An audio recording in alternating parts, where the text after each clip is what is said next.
Welcome to this lecture at the Confucius Institute. I will be introducing the speaker on behalf of Joseph Lam, the director of the Confucius Institute, because Joseph Lam is out of the country at the moment, and so I will be doing the honors on his behalf. My name is Christian DePay. I teach in the history department, Chinese history, and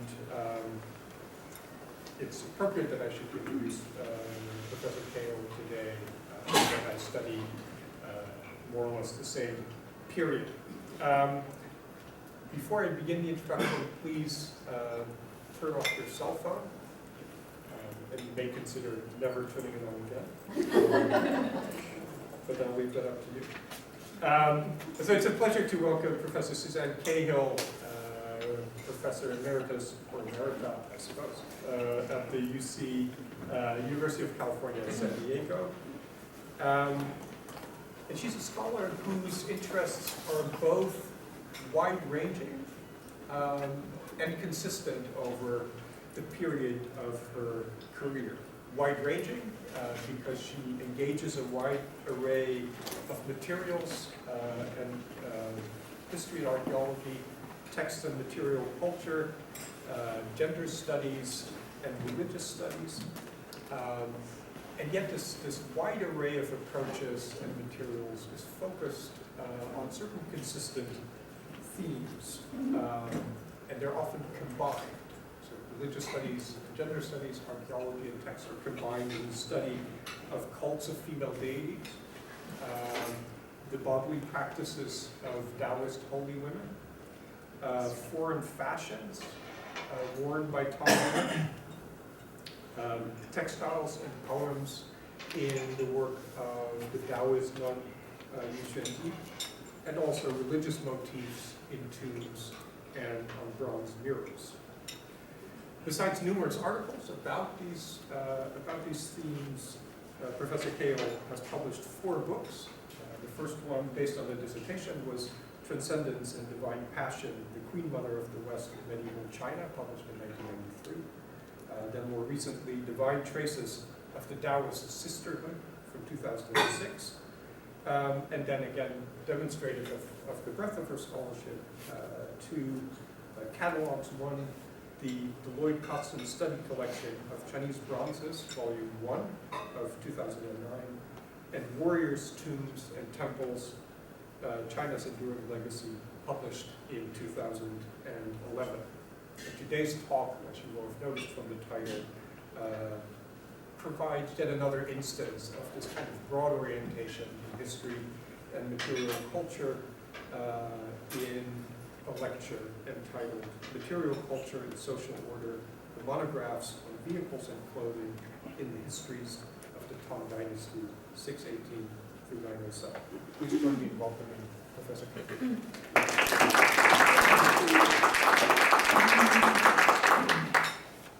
Thank you very much. Can everybody hear me okay? Yes. Excellent. Okay, I have another mic to hook up, and while I do that, I'll go to the title. And I put my email there. I'd love it if you have feedback or questions. Just take that down and get to me later. Okay. I changed the title a little bit, as you see. I've changed from monographs to essays, because I was thinking monograph means writing on one subject, and since it's about both the vehicles and clothing, well, maybe that's just too confusing.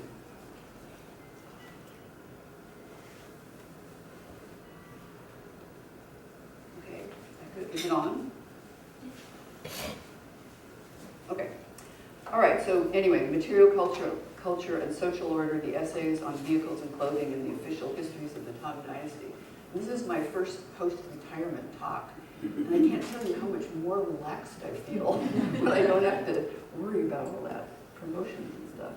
Okay, so this is a really famous scroll of 13 embers by Yan Li Ban, a court painter, a really well-known painter in the Tang Dynasty. Probably this was painted early in the 700s. This is actually not a Tang emperor, but it's probably the closest rendition of the full imperial garb of the early Tang emperors.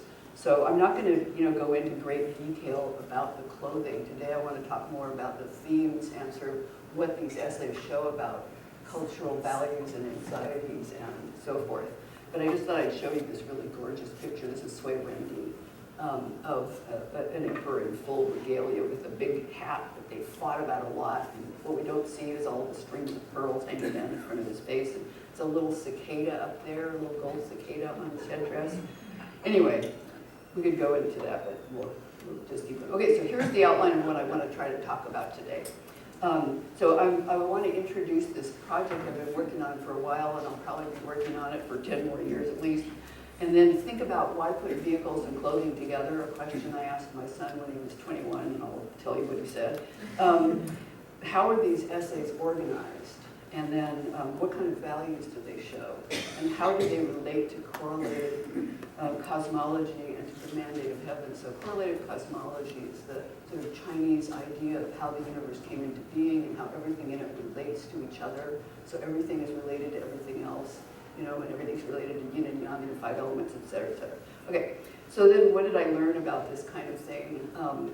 Curating archaeology exhibitions, and part of what I learned was to think a lot. Well, I've been thinking about this for my whole life, but the reliability of the text that we work with. You know, how do you tell what it's reliable for and what it's not reliable for? How do you sort of get at the mind of the people who are writing it?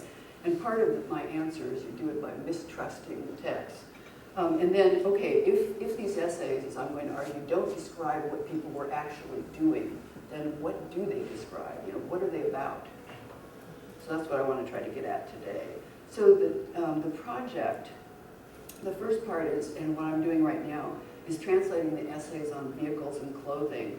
And there's the Chinese characters in both the old and the new Tang histories. And so far, the progress I've made is I have a draft of the old Tang history, sections 1 through 101. And there's 121 sections altogether. They don't get easier as they go on. It's a laugh. Part 2 is comparing the essays with material evidence, the artistic record and the archaeological record, and trying to identify the differences between textual ideals in the essays and the social reality of what people were actually wearing, what they were burying in their tombs, and then try and think about, you know, why are they different?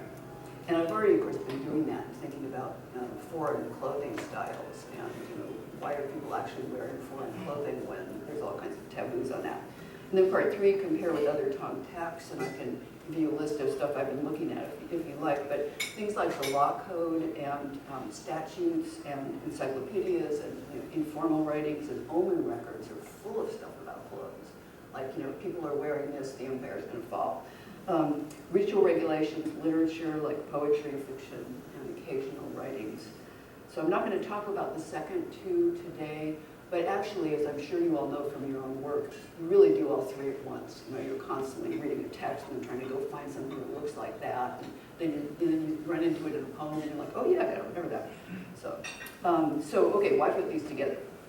So I asked, when I first started this, I asked my son, who's 28 now, he was 21 then, we were walking along the beach in Lloyd, he was home for you know, college vacation or whatever. And I was like, well, I really want to do these things, you know, and what do you think, and why do you think they stick these things together in the same essay? And he just like stopped dead in his tracks from the sand and turned around and looked at me like, how could you possibly be so dumb? And he said, Mom, it's cars and fashion. I was like, oh, yeah. So that's kind of that's what I call it in my computer files. But basically, you know, it's visual symbols of wealth and power. It's how we kind of display what we think our identity is, and what, you know, what they did too. So it's statements about the owner's identity and the owner's place in the hierarchy, whatever kind of hierarchy you want to be thinking about, social class or whatever. You know, and I'm coming from a place where you are where you drive, so we know that about that.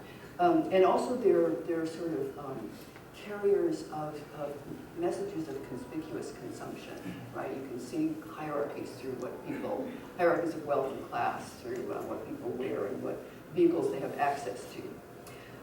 The cars and fashion, or I should say vehicles and clothing, are both subject to government regulations which look like sumptuary laws anyplace else. That is, who can have access to this vehicle or that vehicle, or who can wear this outfit or this hat or whatever.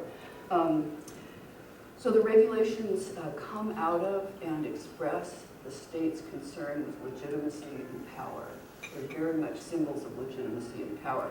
So the state wants to control access to goods, so who can get what. And it also wants to control the system of signs, so what means what, and they get to define, what this outfit means about who you are. And they also want to control who's consuming what, who can get what. And by doing that, to both inculcate virtue into their subjects, but also to sort of control the virtue of their subjects, make sure that people are expressing through their dress the right kind of virtue. And if you knew the system and you walked into the Tang morning audience, the morning court before the emperor, where everybody had to be there, you could look at this huge courtyard full of hundreds of people, and you could identify every single person by where they fit in the hierarchy if you knew what if you knew how to read the code. So the vehicles and clothing reflect and make visible social hierarchies. And so what they're trying to do with controlling the stuff is, if you have control of clothing and vehicles, that means that the mandate is intact. That's a visible symbol that everybody can recognize and see that the mandate is intact and everything's the way it's supposed to be. But the very existence of sumptuary laws, as people have shown in other places like the Byzantine Empire, the very existence of sumptuary laws kind of begs the question, and it implies lack of control. You don't make regulations about things that are not problematic. So that it's kind of a double-edged sword there. So why do vehicles and clothing merit an essay or a treatise? And we don't find these essays in every single dynastic history, but they are present in many of the dynastic histories. They're in the later Han history. There's two in both Tang histories. They're in the Ming history. So they're present in several dynastic histories. So I think they're there because of this question of identity, that is, you are what you drive and wear. And of course, by the Tang, vehicles are no longer really used for warfare or for any very practical purpose, that is the vehicles that are regulated in these essays. They're purely display. They're just about, this carriage is for the empress, and this carriage is for the heir apparent, etc. So identity. And then clothing and vehicles, I also want to argue, are templates, or templates that sort of show the values of the person wearing or driving it, and also inculcate in the person wearing or driving the vehicle the values that the state sort of wants people to embody. And in this, I'm following the work of anthropologists like Francesca Bray, who talks about the house as a template, and also Ronald Knapp, who also talks about the house as a template that sort of instructs the people living in it on how to be a good family member, a good person, a good member of society. Okay, so clothing and vehicles are also omens, and we see this in other treatises in the dynastic histories, like the Five Elements treatises. They often will contain information about what people are wearing and what that means. There's one thing I wish I'd remembered to bring it, that's talking about at the beginning of the Northern Way. Somebody's talking about when we have barbarian felt around our waists and our genitals and our brains. Disaster has got to be looming right ahead. In other words, the barbarians have us every place that matters. The foreigners have us every place that matters, and we're in trouble. Clothing, order in clothing and vehicles is also identified with order in the empire and in the cosmos. And then the vehicle, and this is something that surprised me when I learned it, is literally identified with the emperor. Let me give you an example of that. So the Tang Law Code of 624, and as a lot of you know, there's lots of revisions of that, but the basic code is set 624. So in the part in the beginning where it sets out principles, it talks about the 10 abominations, or the 10 great irreverences, and insulting the emperor is the 6th of these. These are the kind of acts which, if you do them, you really can't recover from that. You have to be punished. You can't get an amnesty, no matter what lucky thing or unlucky thing just happened. So they're called great irreverences. They're grave threats to the empire, and as I said, if you're convicted of one of these, you can't get an amnesty. So the 6th one, insulting the emperor, the literal translation means denouncing the imperial chariot. We don't even directly say insulting the emperor, we talk about insulting his chariot or denouncing his chariot. And then further on in the law code, when you start getting to the case histories and examples and sort of analysis, which is meant to help the magistrates enforce the law, Article 122 talks about cases of denouncing the imperial chariot. And they have a list of sort of grades of offense. And depending on the offense, the punishment was decapitation, strangulation, or if they really wanted to let somebody off, they just got 2 years of penal servitude. So you can see it's pretty serious. Okay, so back to regulating clothing and vehicles. Why would they want to regulate the visual symbols of hierarchy? And here we have to get into some of the assumptions of Chinese correlative cosmology. And one of them that, I always have a really hard time with this with my students who always want to talk about equality. One of the assumptions is that social hierarchies are natural and good and orderly. And if you look at a society that's in good order, you are not going to see equality. That would be that the son is equal to the father, and the official is equal to the merchant. That's a sign of complete social chaos and breakdown. So hierarchies are natural, good, and orderly. And order in the state correlates with cosmic order, and they're mutually reinforcing. So if the government has control of the symbols and the ranks, that is, the symbols of the ranks and the symbols and the ranks, that's a sign that there's order in the state. It's a display of order in the state. And if there's order in the state, then that's a display that this government possesses the mandate of heaven and all the good things that follow from that. But if you have the wrong vehicles or clothing, then that's a disruption of the symbols and thus of the ranks and the hierarchies and order.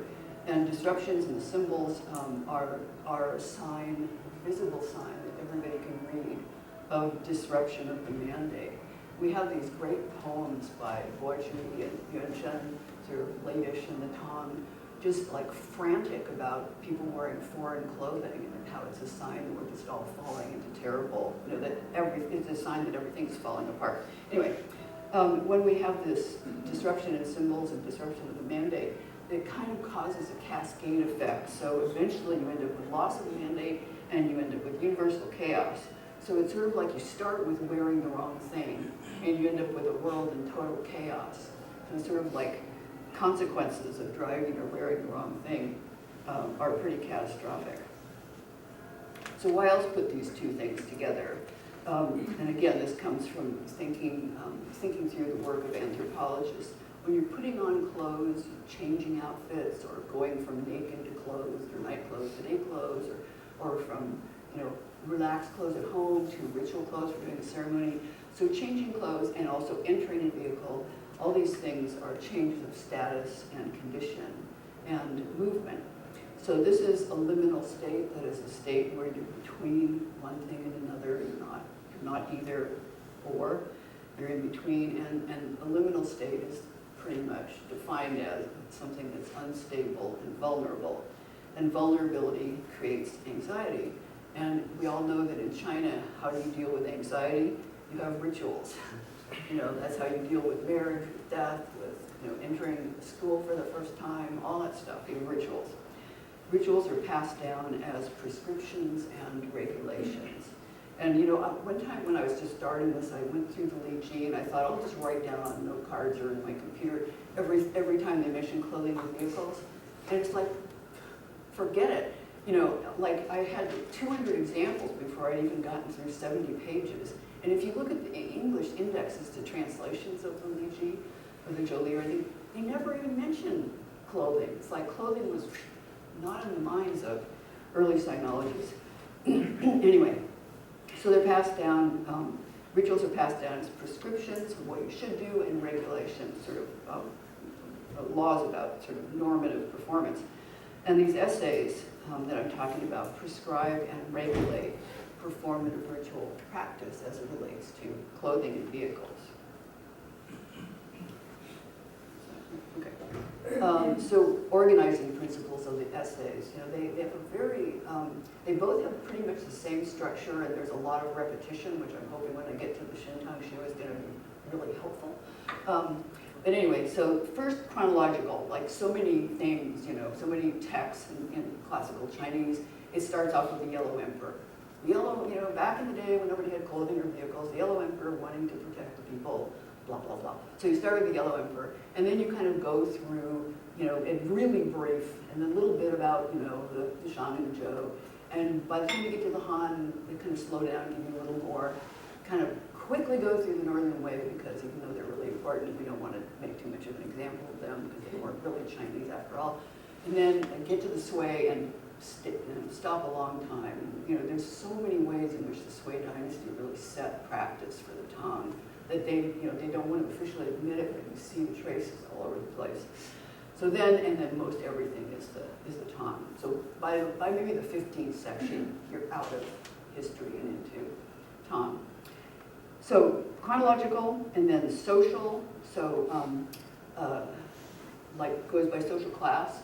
And then finally functional, so like within each different social class or category of person, and it goes all the way from the emperor and through the imperial family, and through all the officials, and on down to the guy who fixes the water clocks in the palace, the little apprentice. So pretty much takes care of everybody. And then so social classes, and then finally they talk about functional things. So within each person you've got ritual dress, court dress, casual dress, and so forth. Working dress and casual dress, sorry. And so within each era, you start with vehicles and then you do clothing. So that's the order there. And then within the vehicles and clothing, hierarchical order from the emperor on down.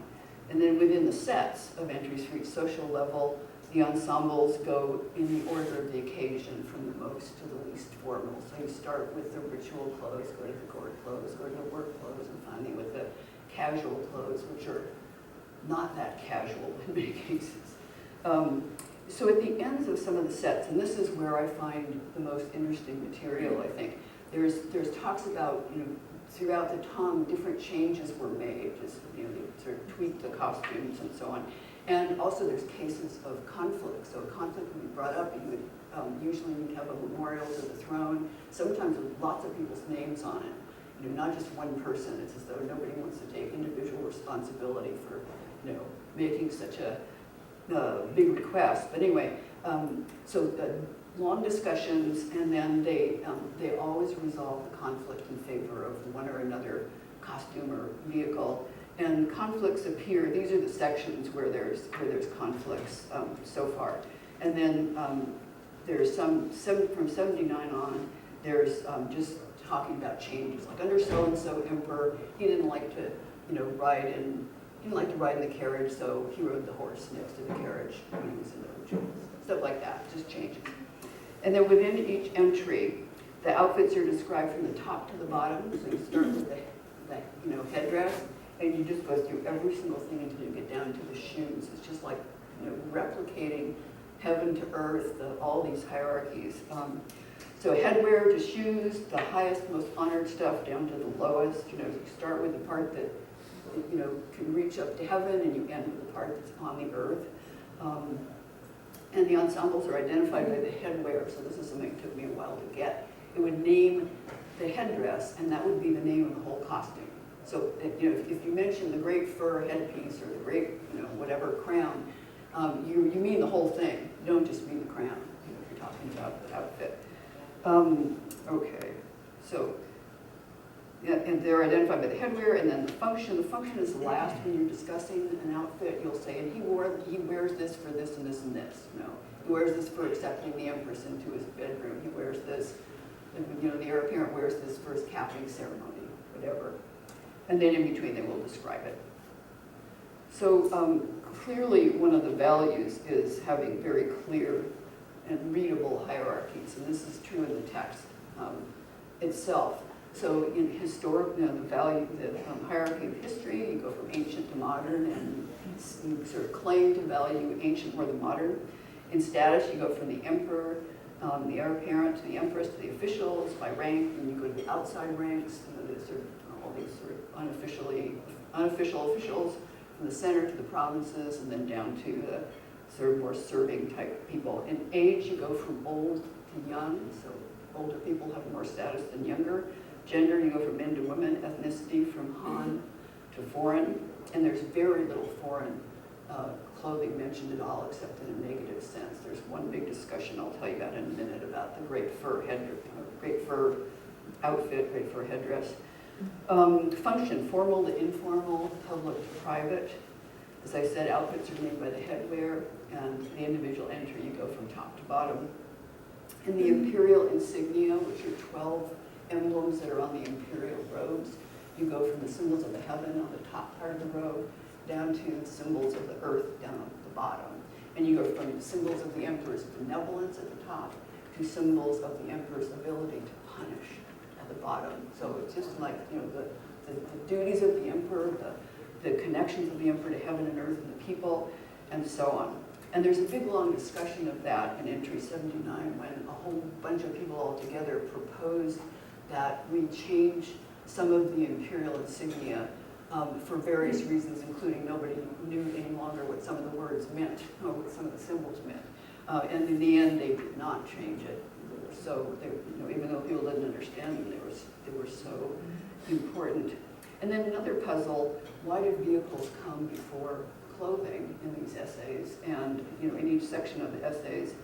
And I think, of course, anything important has got more than one reason behind it. But I think it's because the vehicles are such a vivid display that you can see from a greater distance than the clothing.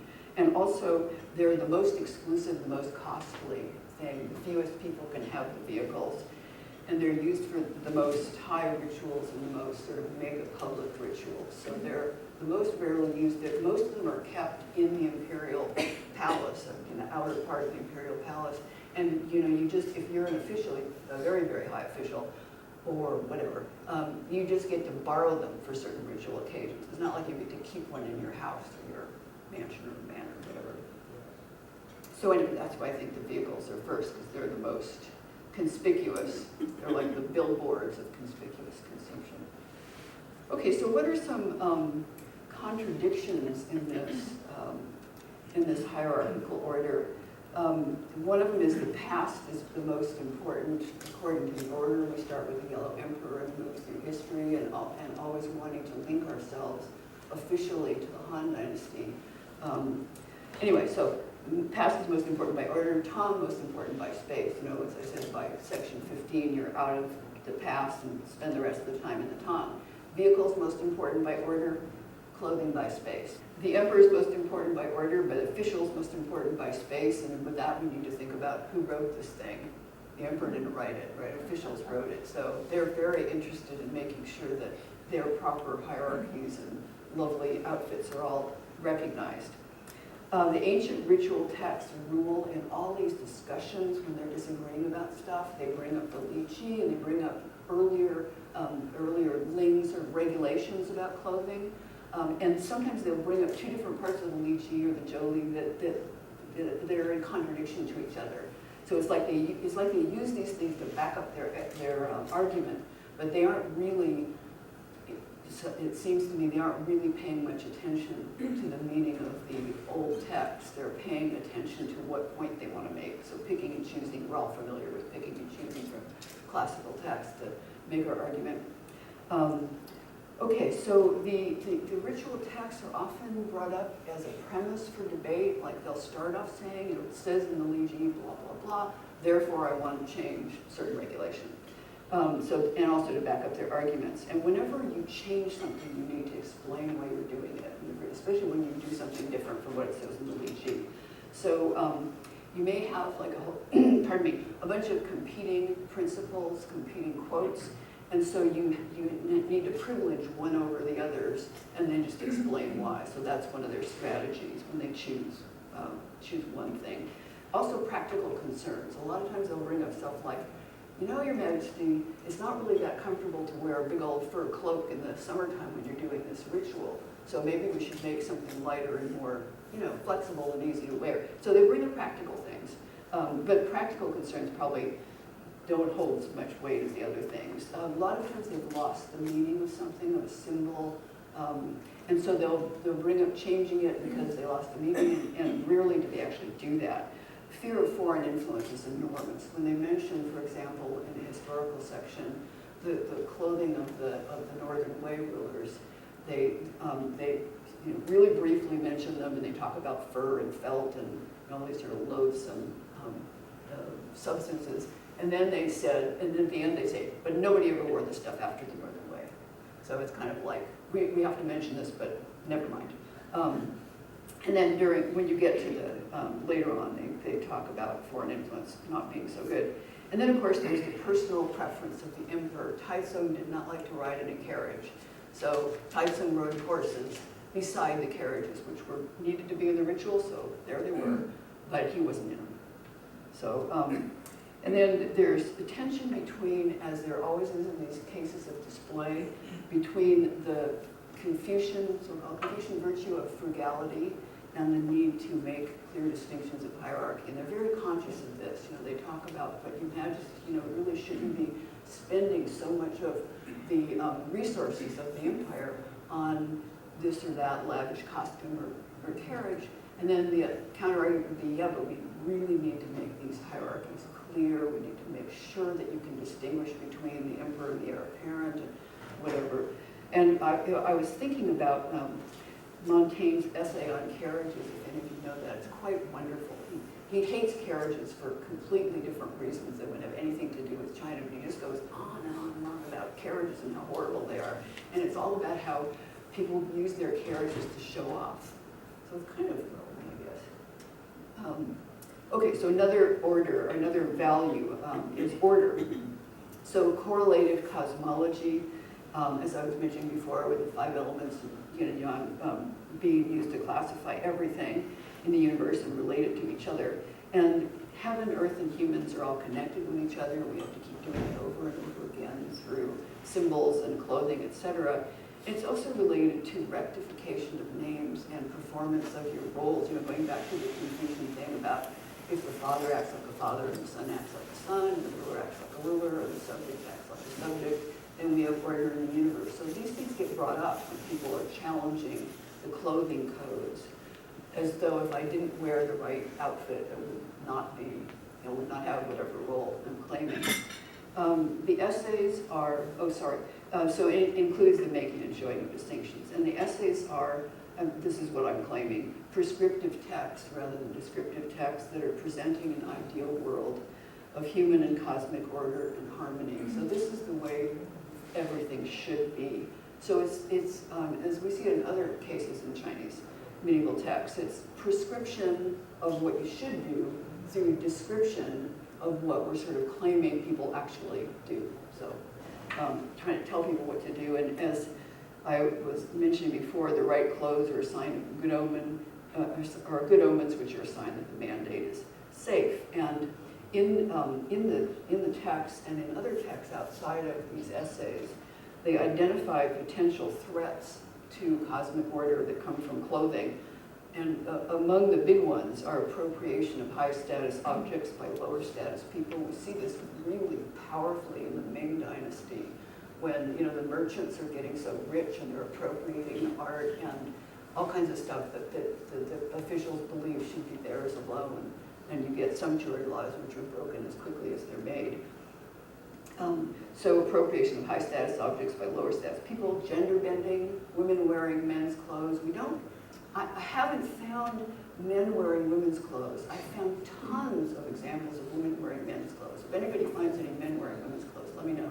But, you know, I'm still trying to figure out women wearing men's clothes. I mean, so far I'm thinking it's just like relaxing the dress code. And also it allows you to ride horseback, which most of the Tang women's clothes were not great for riding horseback.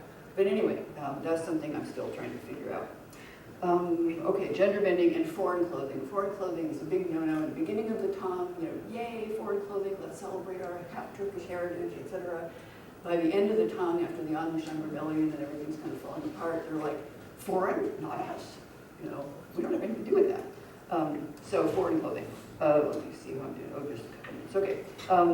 As I mentioned before, the stakes are really high. You know, we think clothing doesn't matter, especially in universities. You know, we all like to be casual about our clothing, and think, well, here's this time we can just kind of wear jeans and do what we want. We don't have to dress like our mothers told us to. But it really matters in these formal situations, because wrong clothes are a bad omen, threatening both the mandate and the universe. So I want to distinguish here now the Jiu Tang Shu, the old Tang history, and the new Tang history, the Shin Tang Shu. Tangshu written in one of the little dynasties that took over right after the Tang? They claimed to have inherited their mandate from the Tang. And so they want to glorify the Tang. They want to make the Tang look great whenever they can, and then sort of borrow that glory. So they're glorifying the Tang, and they're sort of using them as a sign of their own cultural identity and linked to the past, and also as a sign of military and social control. They want to claim continuity of military and social control from the Tang. They want to claim to have inherited their mandate of heaven from the Tang, and they also want to claim that they're not foreign like the Tang, which is not true in either case. They both have foreign elements. And then in contrast, the Tangshu, written later, wants to delegitimize the Tang. I mean, it's not like these are really obvious. You have to kind of read between the lines. But the Tangshu wants to delegitimize the Tang and claim to have another whole mandate, like heaven took the mandate away from the Tang and gave it to us. Okay, so here's just a couple of cases of conflict to show you the kind of things people worried about. There's one wonderful argument, I mean, this is a big, long argument with tons of quotations from the classics about the outfit called the Great Fur Headwear, which is a whole outfit, and it has a fur cloak and a fur hat. So, I mean, they go on and on about it with practical arguments. It's too hot, but the main argument is fur belongs to foreign people on our northwestern borders that we felt, threatened by forever, and that's not changing. Finally, they make a bunch of costumes for the emperor. He tries them all on. He does some rituals in them, and he decides that the fur is too cumbersome, too rough, too simple, and we really need to uphold the dignity of the empire by having what Sui Wendi had on at the beginning of my talk. And then the heir apparent in section 44 brings up, he himself says to the court that he shouldn't wear this outfit, which is exactly, that has the same piece and the same color as the emperor. And so therefore he's overstepping the hierarchy that the father and the son have to be differently dressed.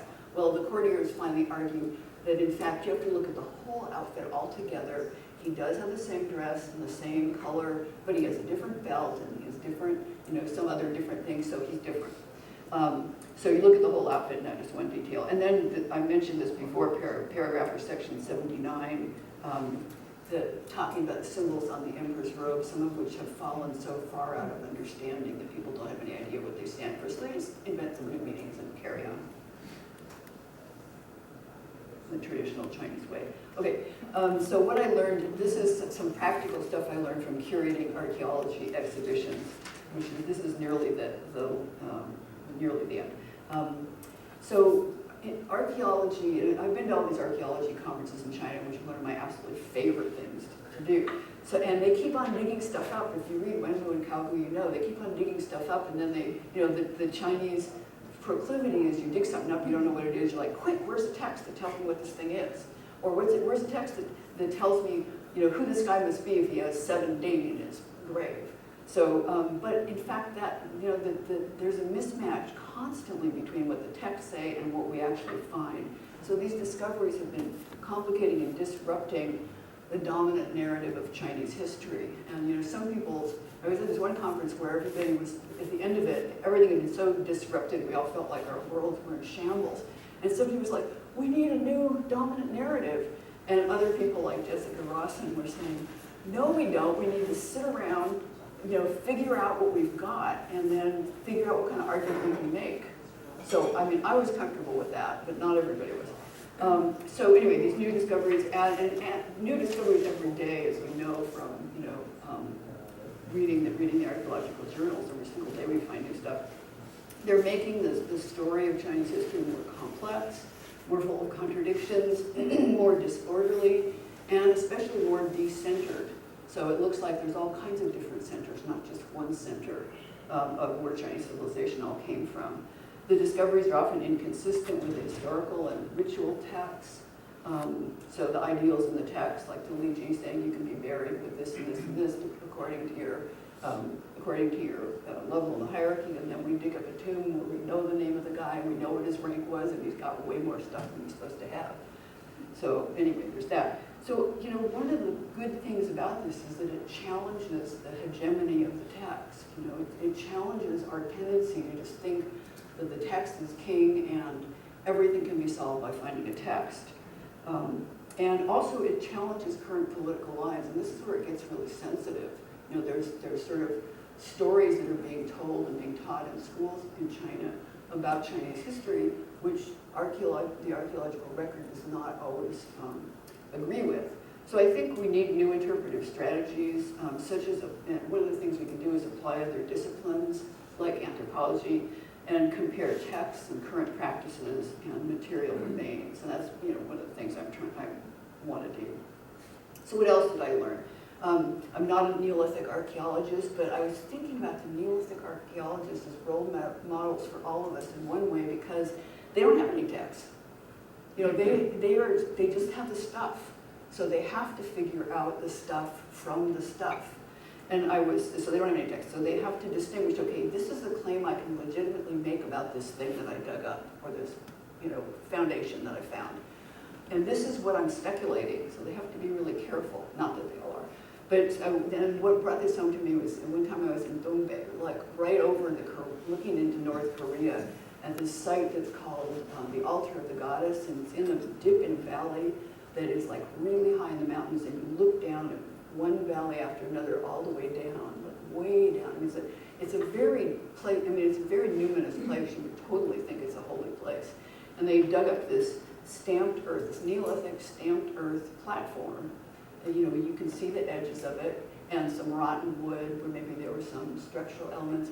And in the middle they found a clay and jade female mask and some female body parts, breast, and I forget what else, but anyway, female.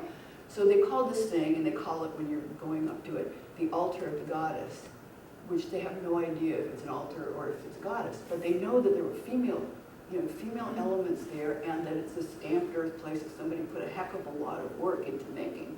So that's what they can claim. Then you can say, well, maybe it was an altar of the goddess. Anyway, so when the prescriptive text and burial practice conflict, the text can be wrong. So what we need to do is, take everything in context, consider the source, and mistrust the text to understand the text. So again, context, figuring out intentions, caution and comparison. And everything was and is political. Everything was political in the Tang histories. Everything is political now. I organized and curated an exhibition of stuff from Sanqing Dui and Jinsha. And I mean, that's the interpretation that came from the Chinese museums was so political. I mean, it was just like, anyway, it was a sort of modern propaganda history lesson. And so, my job was like, okay, what can I actually say is true about this stuff versus, what kind of claims are being made. Okay, conclusion. So what are these things? Well, they're certainly not reliable factual accounts of practice, although there's an amazing amount of both elements of design and elements of clothing that, pieces that have been excavated. So we know these things did exist. It's not that these different hats and robes and shoes didn't exist, it's that people didn't always wear them the way they were supposed to be worn. But the texts are prescriptive, they're idealized, and they're didactic. We need to read them in context. And what I think they're reliable sources on is Tang beliefs, Tang values, and Tang fears. What did they believe was true and important? What did they, what did they think was important, and what were they afraid of? Expressed in this language of, sort of microcosmic language of vehicles and clothing. So I'm kind of reading them as a language. Of course, I also have all the text to help me, so I get to have it both ways. And then this is a nice dirty picture to stop with, a transgressive picture. This is a Tang lady on horseback with a felt hat, barbarian hat, and a sort of foreign, like Turkish style, they call it Turkish style top. She's wearing trousers, she's wearing leather boots, riding around on horseback. So this is the kind of thing that Bourdieu and Yuan were talking about when they were warning us against everything falling apart.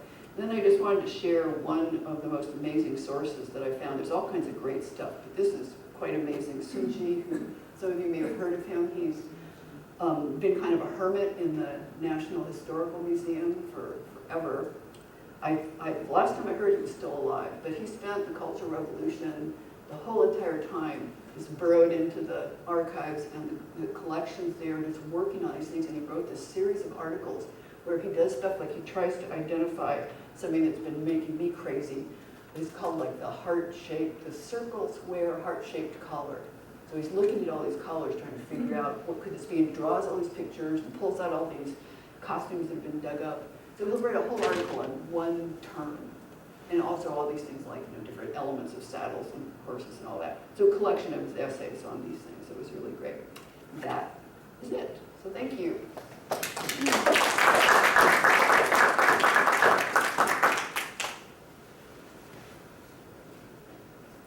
So yeah, sure. Let me just turn this thing off so we don't have to look at the whatever galaxy that is, or nebula, or whatever. Yeah. I have a thought on why women in men's clothing would be the worst, and that is because the first part of the lecture, men are a higher category. Exactly. And therefore, for a woman to presume male identity and privilege would be terrible. Yeah, absolutely. That's exactly right. That's why it's so threatening. And one of the things that's interesting is that women wearing men's clothing, and they wear some kind of really ambiguous things that could be kind of construed as court robes, but mostly they're wearing foreign men's clothing. So it's like, let's transgress everything all at once. Let's wear men's clothing, and not just men's clothing, let's wear foreign men's clothing. On the other hand, it looks like, well, if you're going to ride a horse, or play polo, or run around even playing badminton, which they have some version of, that might be better. Yeah. Okay. Any other questions or comments? We'll have more time to talk, but I thought the conceptual question, I wonder whether comparing these texts to cars and fashion today is may not be misleading. Oh, I think it in is. that, as you say, I mean, it seems that cars and clothing today are matters of identity and self-expression because they are mass-produced and you have a choice about what to wear. And it seems that the texts that you're looking at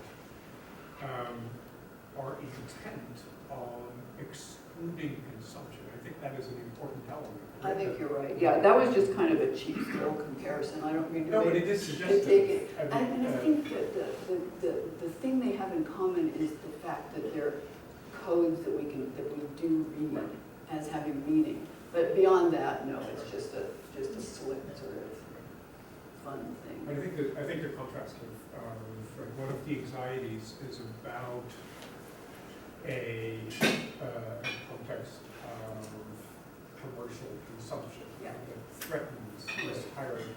And that, of course, comes in the main. Yeah, and I wonder whether you can see that shift gradually over the course of the dynastic histories, that the nature of that challenge, implicit challenge, shifts over time. Yeah. Well, I've been doing a lot of reading of Maine, just because there's so much connoisseur journals and actual clothing. Right, and actual clothing and actual. They also have essays on clothing and goods, but I haven't specifically read it to see if there's more anxiety about commercial infringement. So that's a really good, yeah, that's a good point. I was curious to what extent changes to the physical body were included in fashion, like things like tattoos or hairstyles or extensions on the fingernails or things like that. They don't mention them in the essays, but if you look at the archaeological record, you can practically trace. I mean, the Tang definitely had fashion cycles. I mean, what Julia Kristeva famously said years ago that there was no such thing as fashion in China, and I was like, what? The Tang, you can trace the changes in makeup and face makeup. When the little beauty spots and flowers come in, and when you get more rouge on the cheeks and more of the moth eyebrows and the different hair up and down and sideways and the flopped over buns of the late Tang, where the ladies look kind of drunk. because their hair looks drunk. Yeah. But that's not mentioned in the essays, which is itself interesting, and there's so much mentioned in the poetry. So what are they called something not like, do they have a different category that applies to them? Well, I mean, I think they're more ephemeral fashions. I mean, they're fashion. And this stuff is meant to be for the ages. You know, this stuff is meant, I think, to defy fashion. And so that's why every time anything changes, you have to explain it. Yeah, that's a really great thing to think about. This is tangential, but I'm reminded of the comfort some Republicans took of the formality with which President Bush treated the Oval Office coming in the suit coat all the time. Oh, yeah, yeah. Well, it's amazing how we all do take fashion as signs of the times, right? As omens almost, into talking about our cultural, whatever, decadence or pride, or, you know, when people talk about people were wearing blue jeans to the San Francisco Opera, what's the world coming to? I remember hearing that from my grandmother when I was in high school. Yeah. Yeah, it's excellent you're doing this work. Do you have any comment about the influence of these Tang patterns on China, Korea, Vietnam, on adjacent countries that are modeling themselves on China? Well, both the Japanese and the Koreans trace their national costume back to the Tang, and I think it's very much a part, and they're different national costumes, right? But it's very much a part of the international Silk Road culture, which I would argue in mid-Tang is not just Tang, it's an international Silk Road culture that includes, you know, Korea and Japan, and their constant trade and cultural interaction, and Koreans took and passed the most advanced imperial exam and became officials, and Japanese monks came over and brought back musical instruments and everything. So yeah, I think that there's a lot of influence. And I think that Japanese and Korean scholars of this period, of whom there are many good ones, you know, also think that.